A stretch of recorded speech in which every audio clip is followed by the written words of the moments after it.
오늘 제가 첫 번째로 여러분과 나누고 싶은 얘기는 불교의 역사와 현재에 대해서입니다.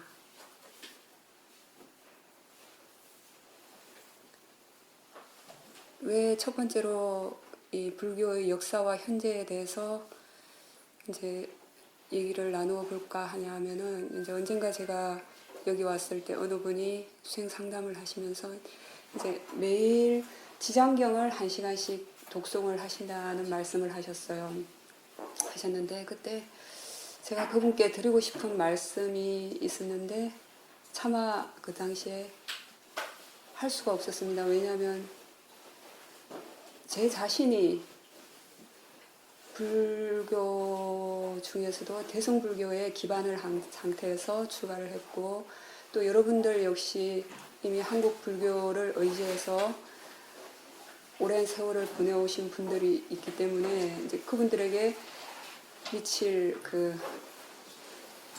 혼돈, 그리고 고정관념, 편견들이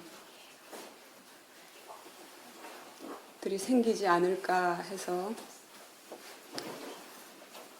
차마 말씀을 드리지 않았는데, 그 뒤에 언뜻 생각이 나더라고요. 그렇지만 여러분도 한 번쯤은 역사적인 부분을 알고 지나가시는 게 좋지 않을까 하는 생각이 듭니다. 아마 이미 알고 계시는 분들도 있겠지만, 많은 분들이 지금 이 시대에 한국 불교, 대성불교의 위파사나에, 또 위파사나 내에서도 많은 부분이 혼재해 있습니다. 이런 부분에 대해서 한 번 정도는 얘기를 좀 들어보시는 게 좋지 않을까 하는 생각에서, 어떻게 보면 이제 수행과 조금 무관하다는 생각을 하실지도 모르겠지만, 이 근본적인 뿌리 부분에 대해서 바르게 이해가 정립이 되지 않으신다면 그 나머지 지엽적인 부분에 가서는 정말 무엇이 옳고 그런지 구분이 되기 힘든 부분도 있지 않을까 하는 생각이 듭니다. 전 사실 대승불교나 한국불교에 대해서 말씀을 드리는 부분에 있어서는 아직도 정말 완전히 솔직하게 말하기가 힘이 듭니다. 그렇게 표현할 수만은 없어요. 왜냐하면 어디서부터 어디까지를 긍정하고 어디서부터 어디까지를 부정해야 하는가 하는 부분에 있어서 그렇게 표현하지 못합니다. 왜냐하면 아까도 말씀드렸던 것처럼 저 자신이 대성불교권에서 출가를 했고, 또 여러분들이 이미 많은 분들은 또 한국불교에 기반을 두고 한국 절집에서 오랫동안 인연을 메워 오신 분들이 있으실 것이기 때문에 이제 그런 부분을 얘기하는 데 있어서 참 많이 망설였습니다. 그렇지만 이제 오늘은 역사적인 측면에 비추어서, 그리고 이제 그것을 우리가 어떻게 지금 이 시대에 그 수행을 하는 데 있어서 어떤 측면에서 그것을 우리가 받아들여야 하는가 하는 정도로 얘기를 해볼까 합니다. 그렇다면 이제 가장 그 원류는 어디서부터 시작을 해야 될까요? 저 부처님의 생애에서 우리가 시작을 해야 되지 않을까 싶어요.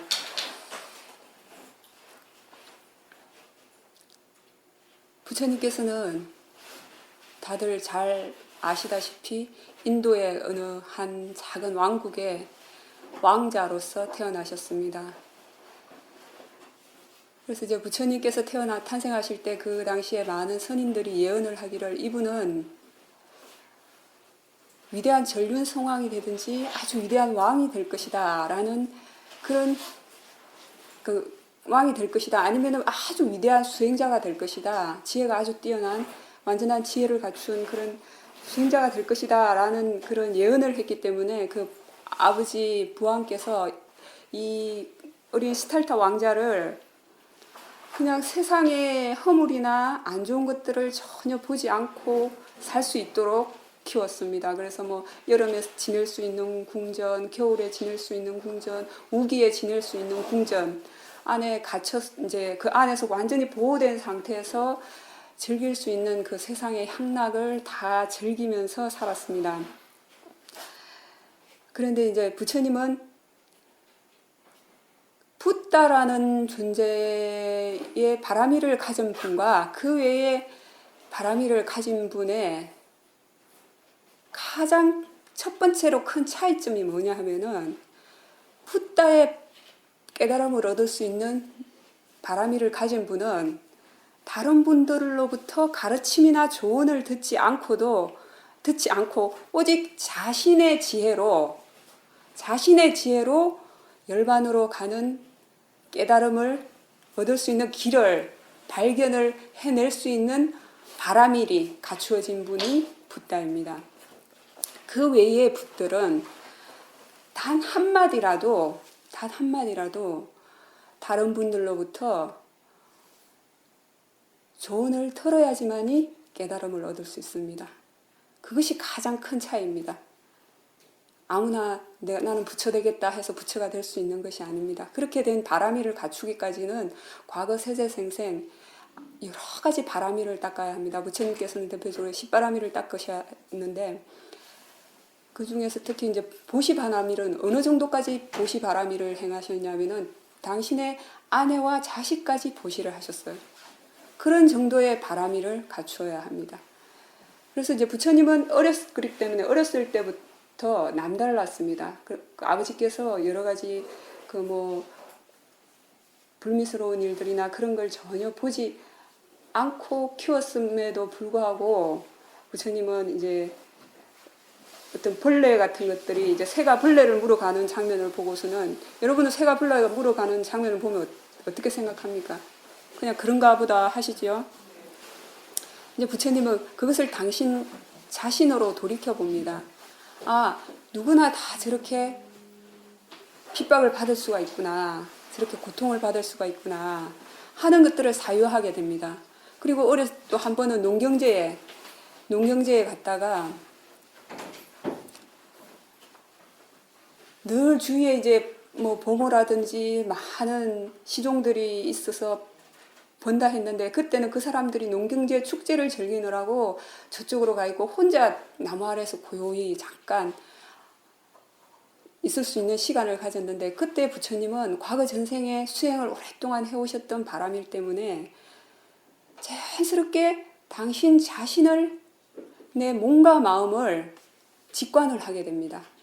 그리고 마음이 아주 편안한 상태가 됩니다. 나중에 부처님께서 그 당시에 어렸을 때 그 경험을 뭐라고 표현하셨냐면은 그때 자연스럽게 초선에 들었다고 표현을 하십니다.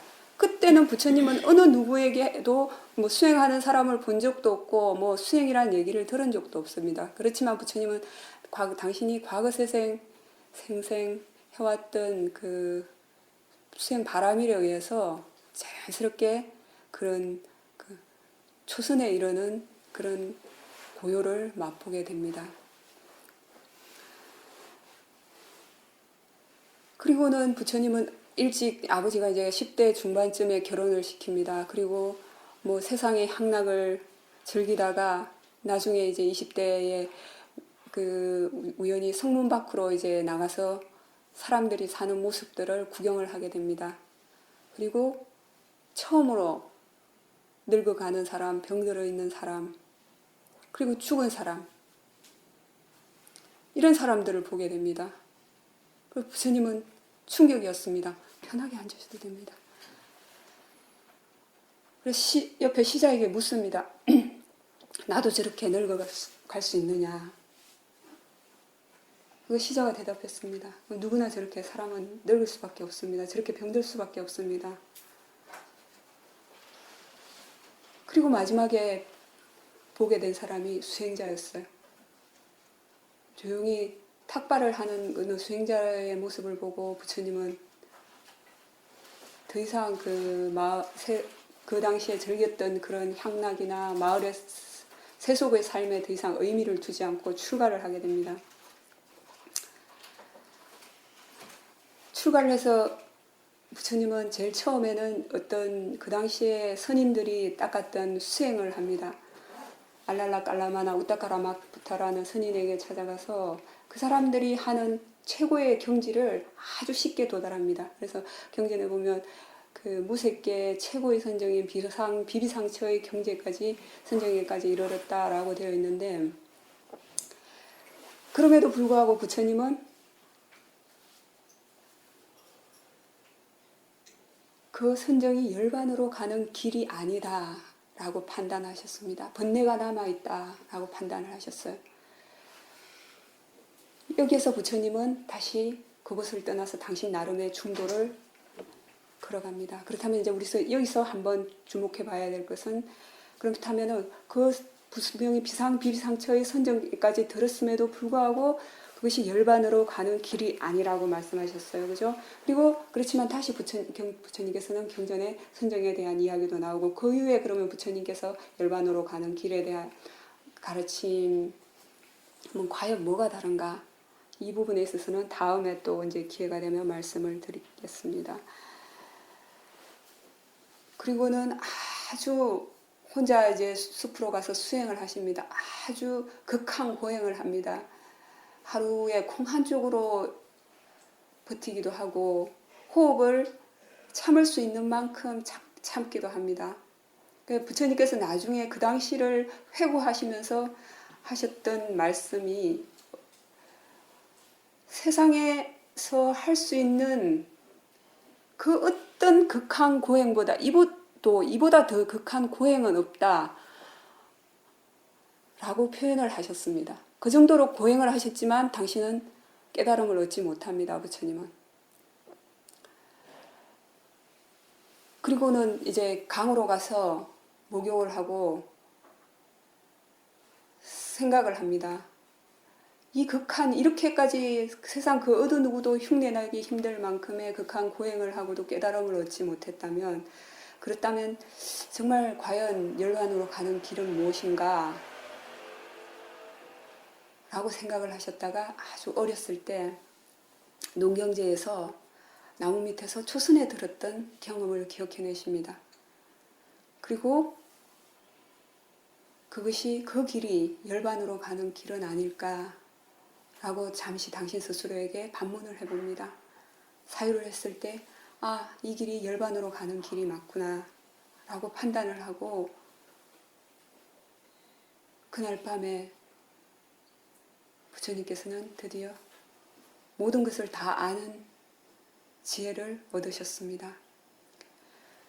그리고 부처님께서는 당신 스스로 그 열반으로 가는 깨달음의 지혜를 얻고 나서 당신 스스로 그동안 당신이 얻은 지혜의 그 선열 속에 머물러 계셨습니다.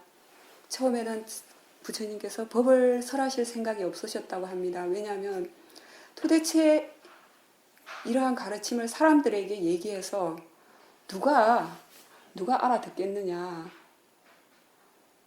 여러분 저기 사당역에 가서 제발 수행하십시오.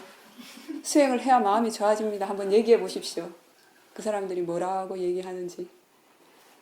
부처님께서도 아마 그런 심정이 아니었을까 싶습니다. 그래서 당신 혼자 당신이 알게 된 이 깨달음의 길을 당신 혼자 알고 계시다가 그대로 완전한 열반에 들겠노라 라고 생각을 하셨다고 했습니다. 처음엔. 그런데 이제 그것을 안 범천이 부처님께 권유를 했습니다. 부처님, 그러시지 마십시오. 사람들에게 법을 설하십시오. 그래도 세상에는 번뇌의 때가 조금 옅은 그런 사람들이 있을 겁니다. 부처님의 가르침을 알아듣는 그런 사람들이 있을 것입니다. 법을 설해 주십시오. 이렇게 청하게 됩니다. 그래서 부처님께서 가장 먼저 첫 번째로 누구에게 법을 설할 것인가, 누구의 번뇌의 힘이 가장 옅어서 이 가르침을 알아들을 수 있을 것인가를 생각을 했을 때 가장 첫 번째로 떠오른 사람은 그 선정수행을 하셨던 우타카라마푸타, 알랄라 깔라마와 우타카라마푸타라는 두 선인이었습니다. 그런데 안타깝게도 그 두 분은 바로 얼마 전에 이미 다른 세상에 가 있었어요. 그래서 부처님을 가르침을 들을 수 없는 세상에 가 있었습니다. 그리고 그 다음으로 그렇다면 부처님의 가르침을 알아들을 만한 근기의 사람은 누구인가를 생각을 했습니다. 그때 부처님은 당신이 극한 고행을 할 때 부처님을 시봉하던 하고 도와주던 그 5명의 수행자가 있었습니다. 수행자가 있었는데 이 수행자들은 부처님께서 고행을 멈추고 우유죽을 받아 드시고 수행을 다시 시작할 때 부처님을 떠났습니다. 왜 그런가 하면은 그렇게 극한 고행을 할 때도 깨달음을 얻지 못했는데 저렇게 죽을 받아 먹고 무슨 수행을 하겠는가. 저분은 이미 이제 환락의 길로 수행의 길을 저버리고 환락의 길을 즐거움의 길을 쫓아가 버렸다라고 해서 그 5 수행자들이 부처님을 떠났습니다. 근데 이제 부처님께서는 그렇지만 그분들이 당신에게 도움을 준 그런 은혜로움도 있고 했기 때문에 그분들을 가장 먼저 찾아갑니다. 녹야원으로 그분들을 찾아가서 그분들에게 가르침을 전합니다. 그것이 그 녹야원에서 전한 초전법륜경입니다. 그때 부처님께서 무엇을 설하셨냐 하면은 즐거움의 끝을 쫓아가는 극단도 아니고 고행의 끝을 쫓아가는 극단도 아닌 중도의 가르침에 대해서 말씀하십니다. 중도의 길에 대해서 그때 처음으로 말씀하십니다. 그 중도의 길이 바로 부처님은 팔정도라고 하셨습니다. 그것이 부처님께서 세상 사람들을 향해서 열반으로 가는 길이 있음을 보인 첫 번째 설법이었습니다. 그리고 부처님의 마지막 가르침 역시 팔정도였습니다. 부처님의 마지막 제자는 누구였냐 하면은 구시나가라에서 임종에 직면한 상태에서 그 저음한 상태에서 어느 수바타 존자라는 분이 부처님의 가르침에께서 열반에 드신다는 소문을 듣고 찾아갑니다. 마지막으로 한 말씀 듣기 위해서. 처음에 안한존자가 말렸습니다. 그러나 부처님께서 들어오게 하라. 나를 괴롭히려고 하는 것이 아니다. 라고 말씀을 하셨습니다. 그분이 그 수바타 존자가 부처님께 여쭤본 것은 그것입니다. 세상에는 많은 가르침이 있습니다. 아마 여러분도 지금 부처님이 계시면 이렇게 한 번쯤 여쭤보고 싶지 않을까 싶어요. 이 사람은 나의 가르침만이 진리이다. 나는 깨달았다 이야기하고 저 사람은 또 나의 가르침만이 진리이다. 다들 깨달았다고 하는데 도대체 누구의 가르침이 옳고 누구의 가르침이 잘못되었습니까? 라는 것을 수바타 존자가 여쭤봅니다. 그때 부처님께서 내가 지금 그것을 다 설명할 시간이 없다. 그냥 내가 해주는 말을 들어라. 그리고 부처님은 이렇게 말씀하셨습니다.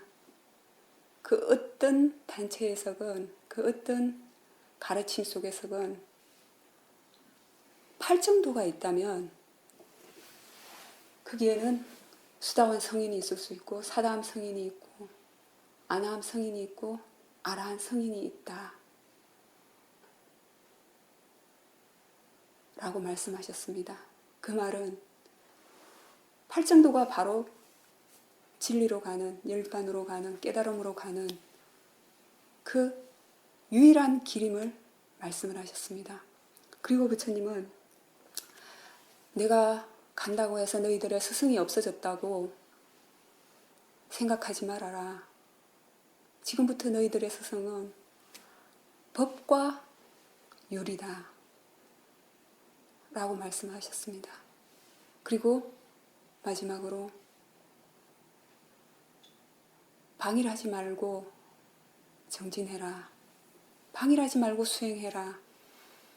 라는 말씀을 끝으로 완전한 열반에 드셨습니다.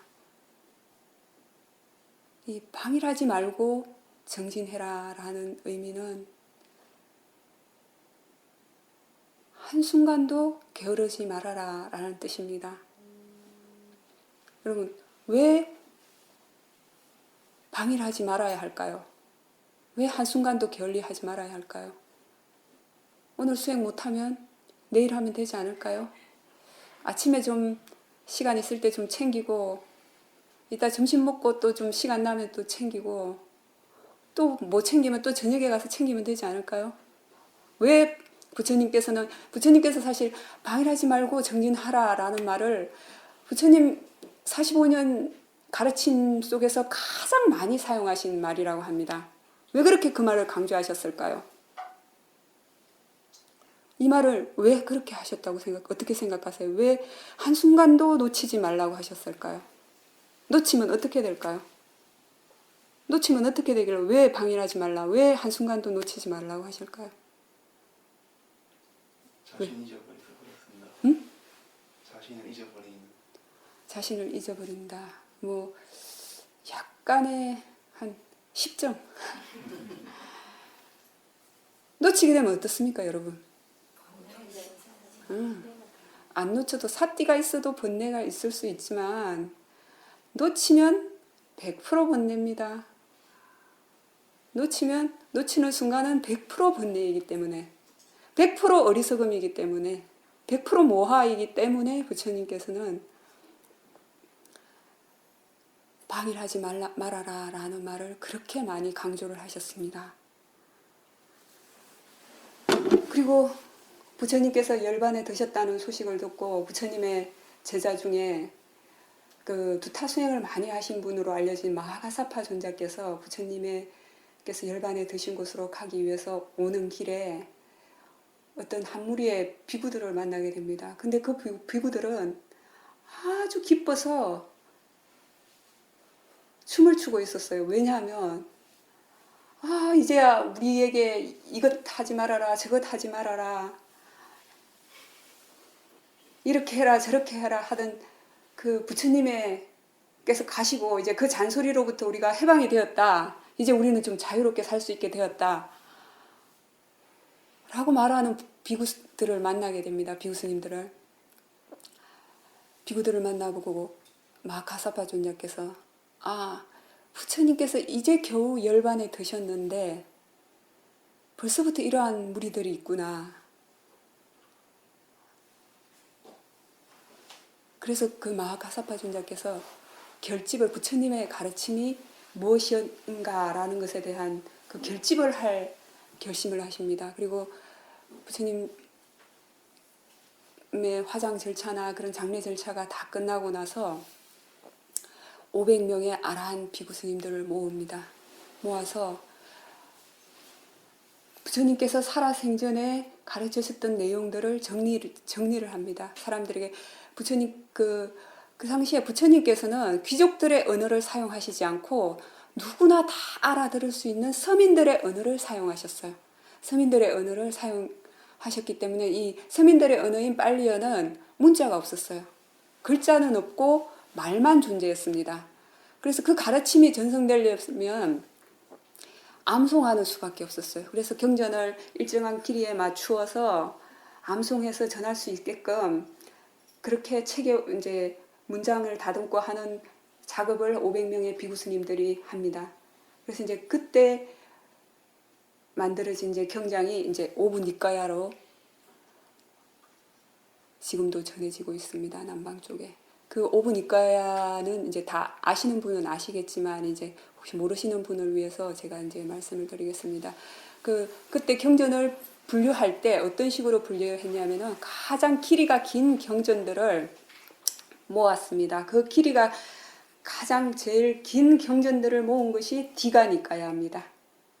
그 다음에 디가니까야 길이보다는 조금 중간 정도의 길이가 되는 경전들을 모은 것이 마치마니까야입니다. 그 다음에 이제 주제별로 뭐 개송 같은 거라든지 그런 식구 같은 개송 같은 것들이 들어있는 주제별로 모은 그런 경전을 모은 것이 쌍유따니까야. 그 다음에 앙구따라니까야는 숫자 1에 관한 경을 다 모았고 숫자 2에 관한 것, 숫자 3에 관한 이런 식으로 숫자별로 모은 경전이 앙구따라니까야입니다. 그 다음에 이제 마지막으로 콕타카니까야는 쿠타카 니카야는 그 앞에 네 가지 경전 니카야 속에 포함이 되지 않지만 그 외에 중요한 단행본들 수타니파타라든지 법구경, 장로계, 장로니계 이런 것들이 다 마지막 쿠타카 니카야에 속합니다. 그리고 이제 율장을 스님들의 비구 비구니 스님들이 지켜야 할 그 계율에 관한 율장을 또 편집을 합니다. 근데 이제 그 당시에 부처님께서 살아계셨을 때 안한존자에게 이렇게 말씀을 하신 적이 있습니다. 내가 죽고 나면은 아주 중요한 계율만 지키고 사소한 계율들은 그냥 안 지켜도 된다. 안 지켜도 좋다. 이렇게 말씀을 하셨습니다. 근데 그 당시에 안한존자는 부처님께 무엇이 사소한 계율인가, 무엇이 어디까지가 중요한 계율이고 어디까지가 사소한 계율인가에 대해서 여쭤보지 않았어요. 그래서 이 부분은 나중에 이제 그 당시에 결집을 하면서 그 안한존자께서 그 비판을 받는 부분이기도 합니다. 그리고 나중에 또 불교의 부파가 갈리게 되는 그 어쩌면 그 원인이 되는 씨앗이 되기도 합니다. 그래서 이제 그 당시에 첫 번째 결집에서는 부처님 열반 직후의 첫 번째 결집에서는 그렇다면 이거는 부처님의 지혜가 아니고서는 그 후대 우리들의 지혜로서는 어디까지가 중요한 중요한 계율이고 어디까지가 중요하지 않은 계율이라는 구분을 할 수가 없다. 그냥 차라리 부처님께서 계셨을 때 이것은 하고 이것은 하지 말아라 한 그대로를 그냥 그대로 다 받아 지니자 라고 해서 그 당시에 그대로 그냥 결집을 했습니다. 그 다음에 이제 마지막으로 아비담마짱 같은 경우에는 이제 두 가지 설이 있습니다. 이 대승불교권이나 학자들은 아비담마를 후대의 경전에 대해서 경장에 대해서 논리적으로 체계화시키고 분석한 것이라고 얘기를 합니다. 그렇지만 이제 남방에서는 이걸 부처님께서 아비담마를 부처님께서 직접 설하셨다고 전해집니다. 거기에 대해서 이제 미얀마 테라와다 불교대학의 우난다말라 사회도께서는 어떤 말씀을 하셨냐면은 경장에 있는 가르침은 사람들의 근기를 고려했습니다. 이 사람을 부처님께서는 아주 지혜가 뛰어나셨으므로 이 사람은 과거 전생에 무엇을 했고 과거 전생에 어떤 수행을 했고 하는 것을 다 파악할 수 있습니다. 그래서 그 사람이 가장 마음이 편안하게 잘 집중할 수 있는 그러한 수행 주제를 주셨고 이 사람은 위파사나 수행을 바로 해도 되는지 아니면 이 사람은 사마타 수행을 먼저 해야 될 그런 근기들을 다 고려해서 수행을 받아들일 수 있도록 가르치셨습니다. 그것이 사람들의 근기를 고려해서 가르친 경장이고 아비담마 같은 경우에는 그 사람들의 근기를 고려하지 않고 법의 이치 자체를 당신의 지혜로서 바로 설하셨다 라고 말씀을 하시는데 저는 이 우난다말라 사도의 가르침에 공감을 합니다. 왜냐하면 아비담마 내용 중에 물질에 관해서 어떻게 설명이 되어 있냐면은 물질이 28가지 물질이 있다고 해요. 그 중에서 18가지 물질은 관찰이 가능하고 10가지 물질은 관찰이 불가능하다고 해요. 이 말은 수행을 해서 지혜가 생겨도 그 10가지 물질은 관찰이 불가능하다는 거예요. 그렇다면은 관찰이 불가능한 그 10가지 지혜를 어떻게 누가 보고 얘기를 할 수 있었을까요? 저는 그건 부처님의 지혜가 아니면 말할 수 없는 부분이라고 생각합니다. 그냥 단편적인 예를 들어서 그렇습니다. 그리고 물질만 존재하고 마음이 존재하지 않는 그런 세계가 있다라고 얘기를 하셨어요. 물질만 존재하고 마음이 존재하지 않는 그런 세계를 부처님의 지혜가 아니고 어느 분이 그것을 보고 말할 수 있었을까요? 저는 그래서 저는 개인적으로 테라와다 불교대학의 우난다말라 사도의 말씀에 공감을 하는 편입니다. 경장 같은 경우에는 사람들의 근기에 부합해서 그 사람들의 근기를 고려해서 설한 가르침이 경장이고, 아비담마 같은 경우에는 사람들의 근기를 전혀 고려하지 않고 그냥 당신의 지혜로서 법의 이치를 그대로 설명한 것이 아비담마다.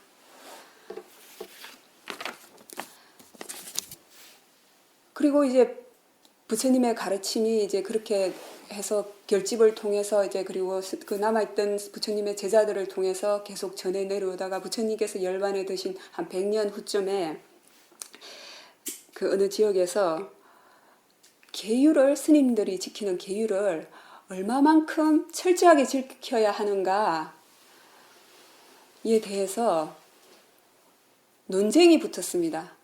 그 대표적인 그 10가지가 이제 10가지 문제인데, 그 내용들이 어떤 거냐 하면은, 스님들은 이제 원래 부처님께서 정오가 지나고부터는 음식을 씹어 먹는 음식을 먹지 말아라 라는 계율을 정해주고 가셨어요.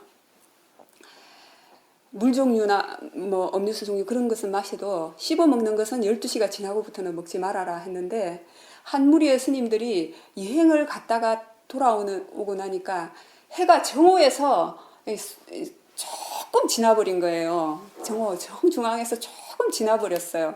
근데 스님들은 이제 그때 못 먹으면 다음날 아침까지 해 뜨기 전까지는 못 먹는 거예요.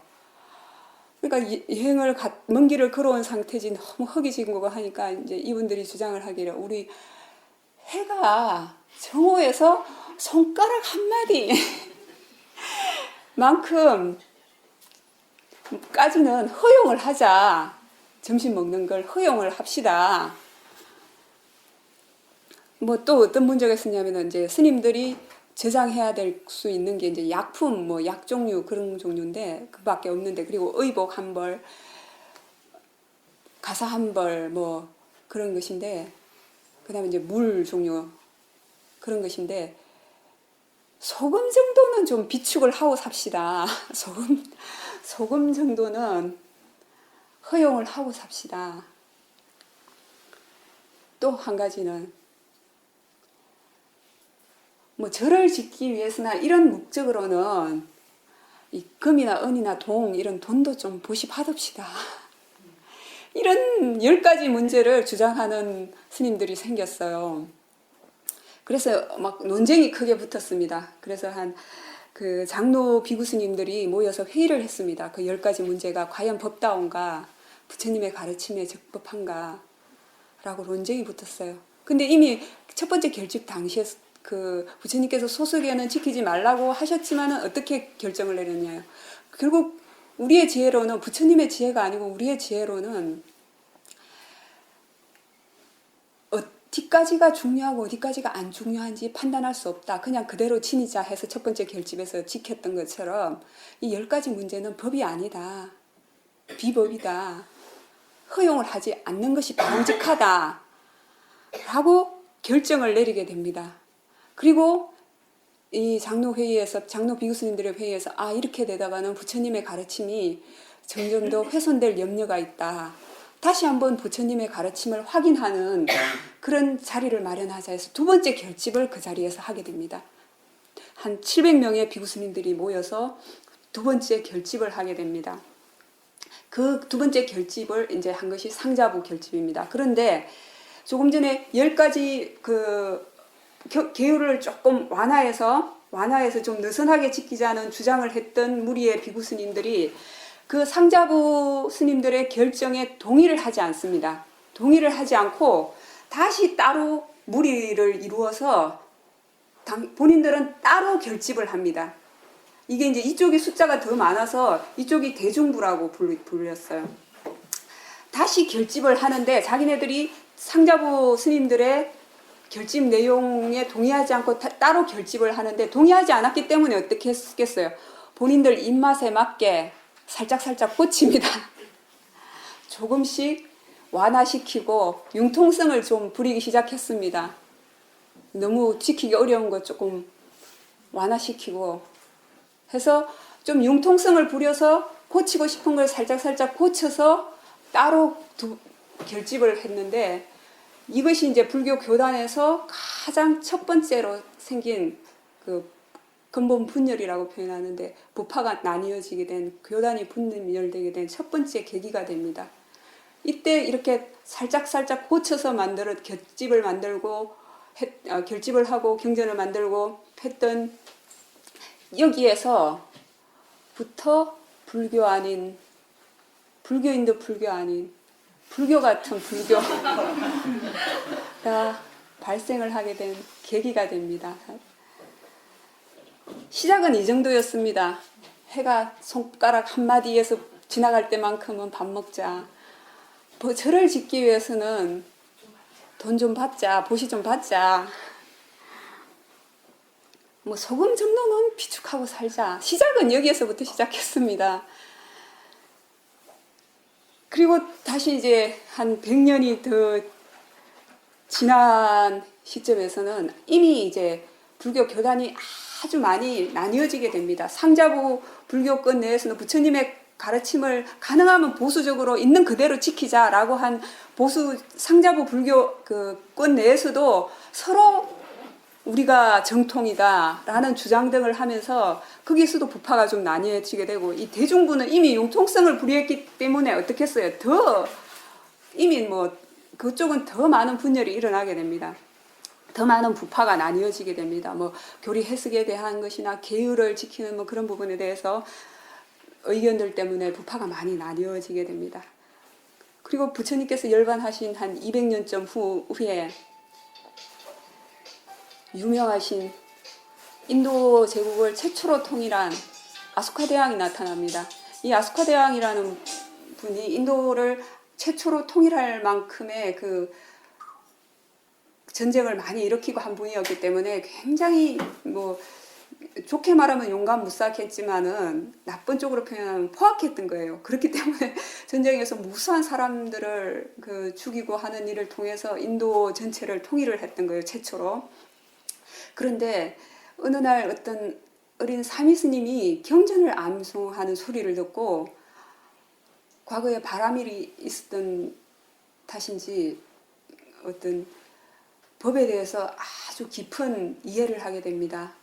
그리고는 그 당시에 많은 스님들을 청해서 법문을 들어보고, 이 사람은 법이 옳지 않다, 이 사람은 옳다라고 해서 부처님의 가르침을 잘못 가르치고 바르게 지키지 않는 스님들은 환속도 시키고 해서 불교를 또 많이 옹호하고 합니다.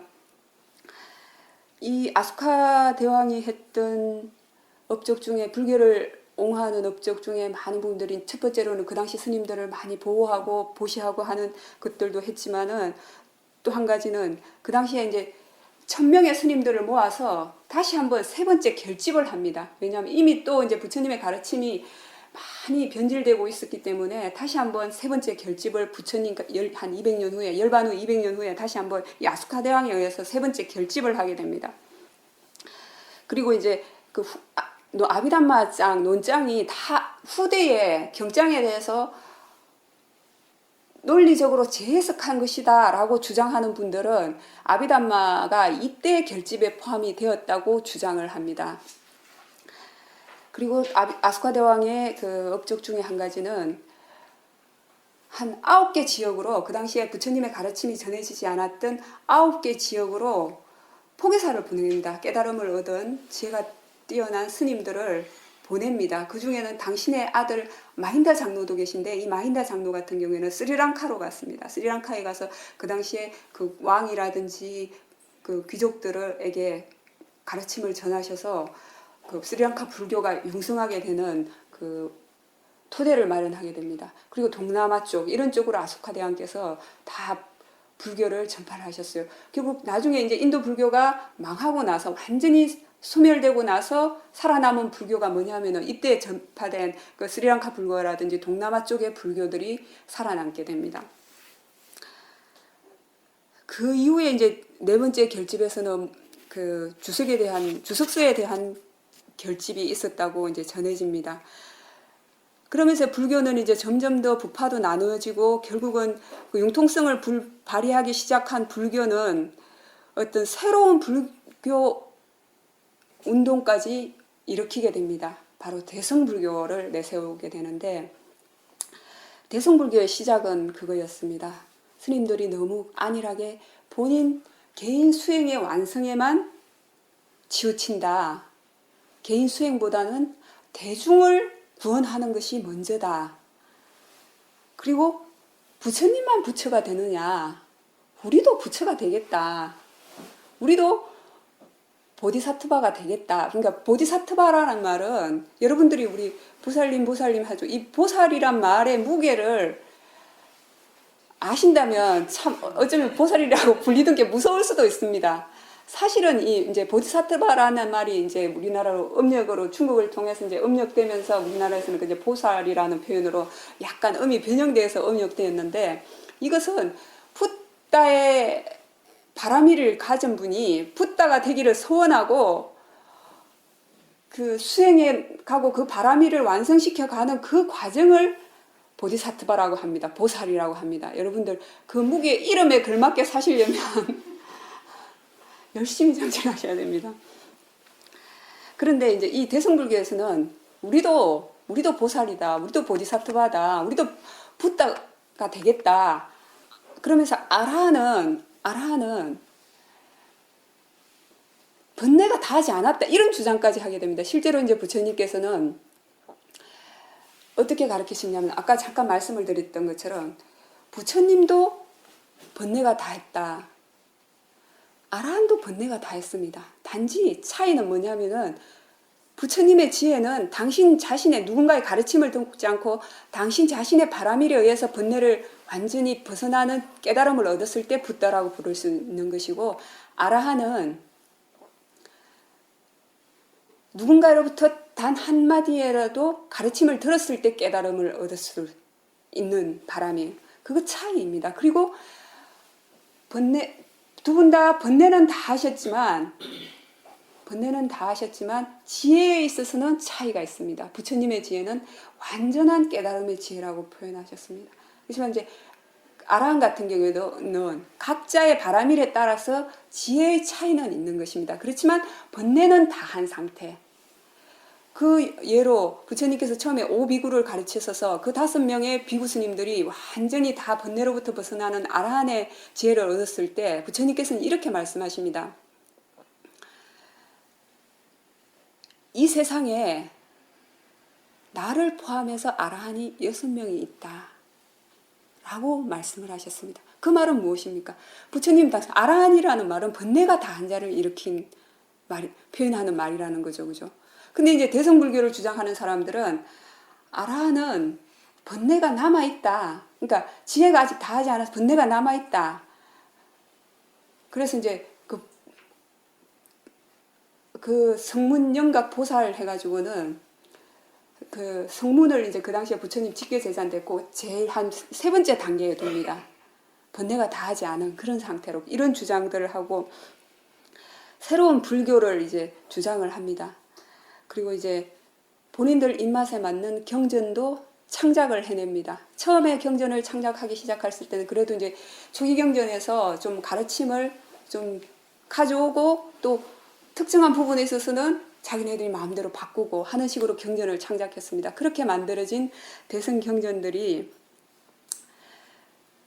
초창기의 반야경 같은 경우에는 이제 그래도 초기 경전의 내용을 좀 많이 인용을 한 그런 경전입니다. 그런 경전들은 반야경 계통은 금강경, 반야심경, 그 다음에 유마경, 법화경, 화엄경, 아미타경, 십지경, 능가경, 승망경, 해신밀경, 이런 경전들이 다 대승경전입니다. 새로 창작이 된 대승경전입니다. 그리고 나중에 또 중국으로 불교가 넘어와서 중국에서 또 새로 만들어진 대승경전들이 있습니다. 원각경, 능엄경, 지장경, 천지파량경, 이런 경전들은 중국에서 창작을 한 경전들입니다. 그 이후에 이제 대승불교 제일 마지막에 발달된 것이 밀교입니다. 밀교는 사실 그 초기경전에서 부처님의 가르침은 당신의 가르침에는 비밀스러운 것은 없다라고 말씀하셨습니다. 누구든지 와서 봐라. 와서 보고 실제 체험해 봐라. 그러면 직접 확인할 수 있다.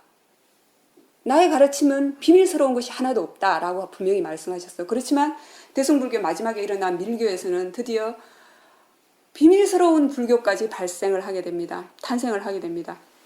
그래서 주문이나 진언을 암송하게 되면 어떤 구경의 경지에 이르게 된다. 그래서 탄트라 불교, 더욱 엄밀해지고 비밀스러워지는 이런 불교까지 만들어집니다. 이런 밀교에서 만들어진 경전 같은 경우에는 대일경, 금강정경 이런 경전들이 있습니다. 이 밀교가 나중에 이제 티베트 쪽으로 넘어갑니다. 이 밀교가 티베트로 넘어가서 티베트의 라마교가 됩니다. 그리고는 이제 불교는 이미 대승불교는 너무 많은 융통성을 부리고 여기저기 사상들을 혼재해 보다 보니까 이미 힌두교와 색깔이 차이가 없어졌어요. 힌두교와 구분이 안 될 정도로 비슷해져 버렸어요. 그리고 이제 이슬람교, 무슬림이 쳐들어오게 됩니다. 인도에. 그래서 불교 교단을 박해를 하기 시작합니다. 불교 교단이 이슬람교로부터 박해를 받고 그 다음에 이미 자체적으로 대승불교 같은 경우에는 힌두교와 색깔이 차이가 없어지고 그 다음에 상자부 불교에는 이미 이제 그 당시에 세력이 약해진 상태고 또 너무 이제 스님들 자체의 그 보수적이고 개인 수행에만 치우치다 보니까 그 여러 가지 점점 자연적으로 소멸이 되었습니다. 그래서 나중에는 결국은 인도에서는 불교가 완전히 사라지게 됩니다.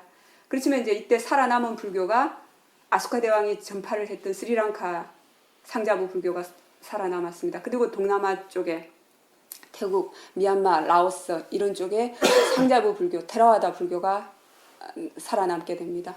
그리고 이제 대승불교 같은 경우에는 아까 말씀드렸지만 밀교는 티베트로 건너가게 돼서 티베트 라마교가 되고 이제 그 외에 대승불교는 중국어로 전래가 되어서 우리나라는 이제 중국에서 불교가 넘어오게 되는데 불교가 중국으로 건너가서 정착이 되는 과정에서 또 인도에서 만들어진 대승불교 그대로가 아니라 또 중국의 도교하고 살짝 합성이 됩니다. 이미 대승불교의 시작점은 융통성에서 시작을 했기 때문에 이제 입맛에 맞게 가는 곳곳에서 적당히 받아들이고 적당히 융통성을 부려서 변화하기 시작합니다. 또 이제 그 중국 불교가 우리나라에 넘어와서 한마디로 우리나라에서 통불교라는 표현을 합니다. 온갖 것을 다 받아들이고 온갖 융통성을 다 부린 불교가 지금 여러분이 이제 보고 계시는 현 시점의 한국 불교입니다. 그래서 저는 사실 한국 불교에 있어서 말을 한다는 것에 있어서는 참 안타깝습니다. 어디까지를 yes라고 얘기를 하고 어디까지를 no라고 말을 해야 하나. 자, 그렇다면은 이 휘황찬란한 다양한 불교 속에서 우리는 무엇을 그러면 기준으로 부처님의 가르침인가 부처님의 가르침이 아닌가 라는 것을 판단해야 할까요? 무엇을 기준으로 삼아야 할까요? 무엇을 기준으로 삼아야 할까요? 부처님의 가르침. 부처님의 가르침이 뭔데요? 다들 부처님의 가르침이라고 합니다. 예스. 대성경전도 경전을 창작했지만 붓다의 이름으로 창작을 했습니다. 붓다의 이름으로 이렇게 설했다라고 했기 때문에 무서운 겁니다. 니까야에도 보면은 부처님께서 설하시지 않은 경전들이 있어요. 니까야에도. 그런데 니까야 속에서 부처님의 제자들이 설한 경전은 사리푸트라 존자께서 이렇게 설하셨다. 아난다 존자께서 이렇게 설하셨다. 라고 되어 있습니다.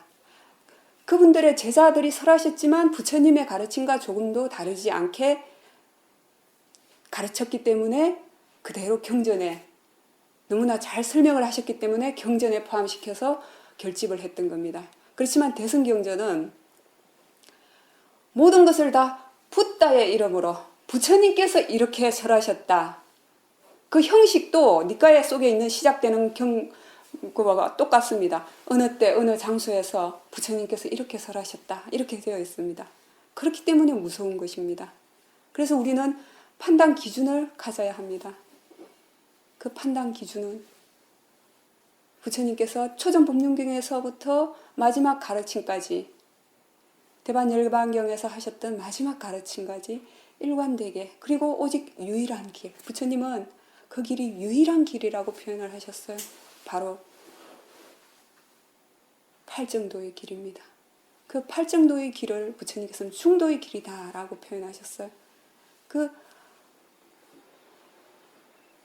팔정도의 길이 바로 불선법을 선법으로 바꾸어주는 가르침입니다. 불선법을 선법으로 변화시켜주는 길입니다.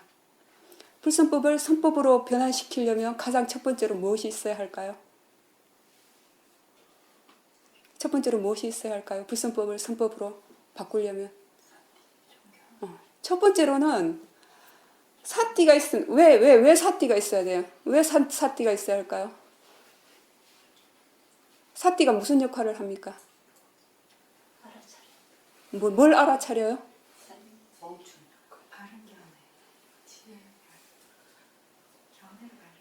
사띠가 있게 되면, 사띠가 없을 때는 어떻습니까? 여러분 마음속에 무슨 일이 일어났는지 알 수 있습니까?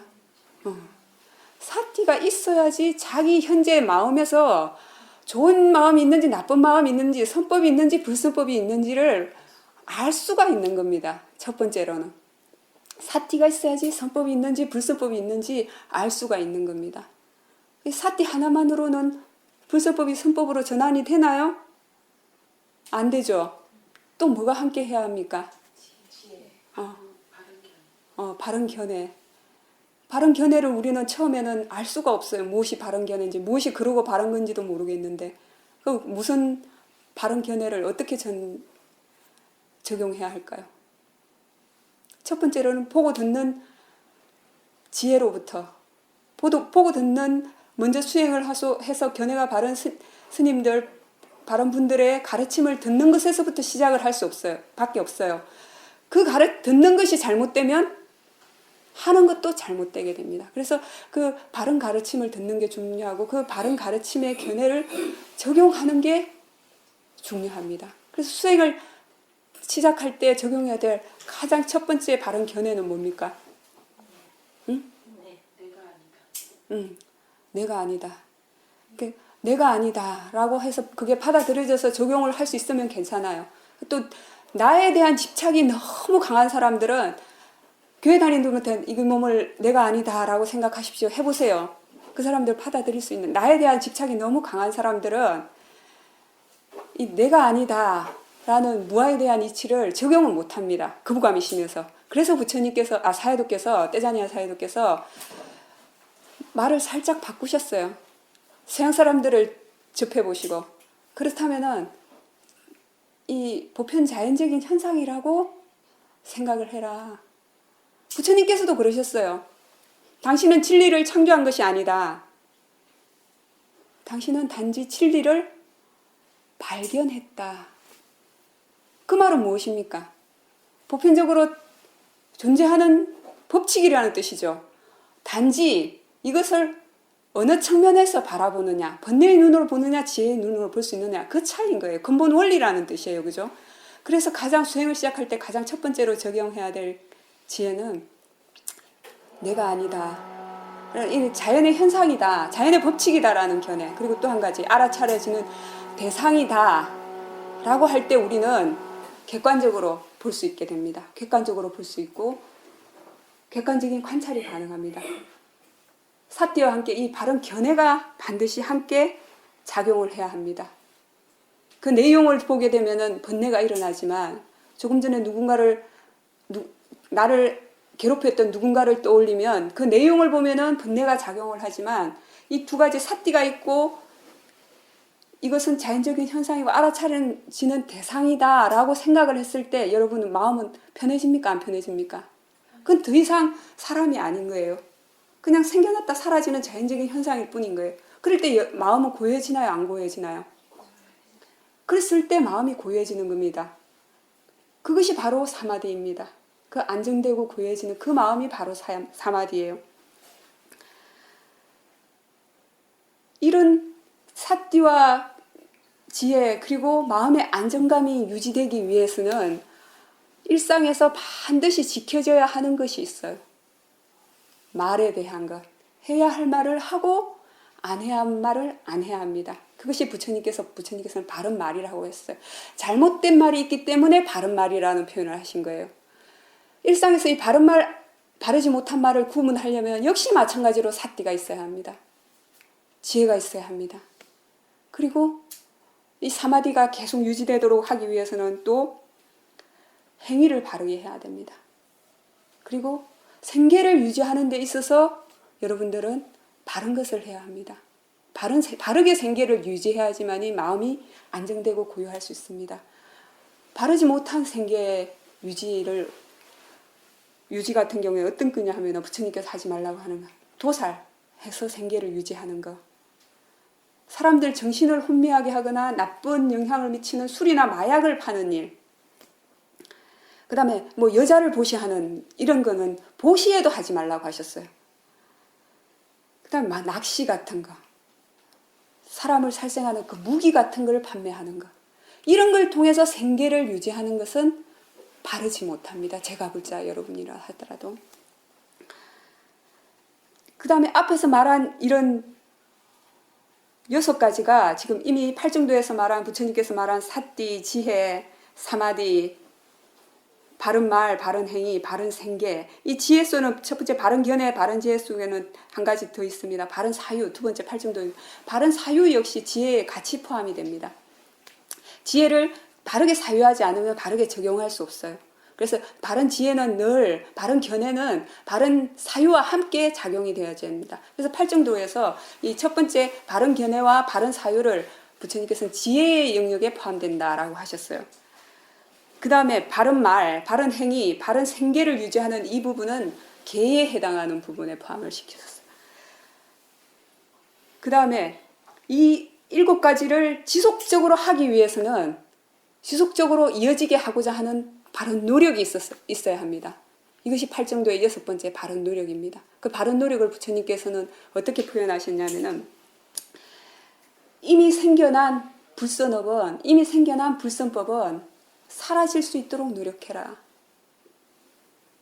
그 다음에 아직 안 생겨난 불선법은 안 일어날 수 있도록 노력해라. 이미 생겨난 선법의 마음은, 좋은 마음은 더욱 키워질 수 있도록 노력해라. 아직 안 생겨난 선법의 마음은 일어날 수 있도록 노력해라. 그 자체가 수행 아닙니까? 이것이 바른 노력입니다. 여러분이 한순간 한순간 알아차림을 이어갈 때 그때 바로 팔정도가 있는 것입니다. 그 순간순간에. 그리고 그 팔정도가 이어지고 있다면 그때 그 순간순간에 부처님의 가르침이 이어지고 있는 것입니다. 그 미얀마의 외부 사야도라는 분이 계십니다. 이미 돌아가셨는데 큰 사야도께서는 가끔 외부 사야도 말씀을 인용을 하셨어요. 그 외부 사야도께서는 부처님의 천세적인 가르침을 한마디로 이렇게 말씀하셨습니다. 84,000가지의 부처님의 가르침을 다 요약하면, 축소하면 37조도품 속에 다 포함이 된다.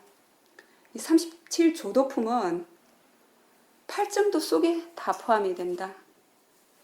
이 팔정도는 개정의 사막에 포함이 된다.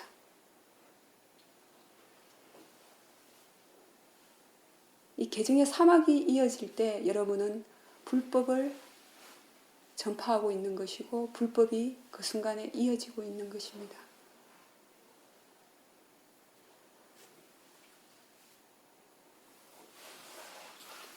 다 같이 암송하겠습니다. 이 세상에 부처님의 가르침이 오래도록 이어지기를 이 세상에 부처님의 가르침이 오래도록 이어지기를 이 세상에 부처님의 가르침이 오래도록 이어지기를 사두 사두